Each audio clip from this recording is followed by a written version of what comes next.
Vincent et Sophie étaient ouvriers agricoles. Ils souhaitaient créer leur propre structure. Mais pour ce jeune couple, la démarche n'était pas simple. Pourquoi ça a été difficile? C'est parce qu'on n'est pas issu du milieu agricole, on est issu d'un milieu plutôt rural, mais nos parents n'étaient pas agriculteurs. Donc trouver du foncier agricole dans ces conditions, c'est assez compliqué, effectivement. À 62 ans, Michel Coq souhaitait céder son élevage caprin. Il a donc décidé de parrainer Vincent et de lui apprendre le travail de fromager. Il souhaitait transmettre à des personnes qui partagent sa philosophie de l'agriculture.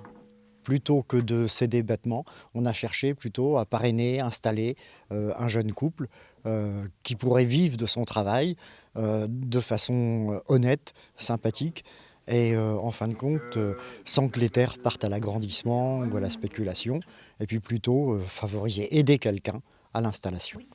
D'autre part, Françoise Morène, éleveur ovin, va leur vendre une exploitation composée d'une maison d'habitation, d'une bergerie, de prairies, de 6 hectares de labour et de 3 hectares de verger. Il lui semblait opportun d'aider ce jeune couple.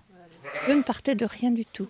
Donc c'est vrai qu'une formule d'acquisition solidaire est aussi un autre challenge, en tout cas dans le département de l'Eure. Cette formule d'acquisition solidaire est portée par l'association Terre de Liens. Cette structure collecte de l'argent auprès de tous afin d'acquérir du foncier agricole. Elle loue ensuite ces terres à des porteurs de projets pratiquant une agriculture biologique ou paysanne.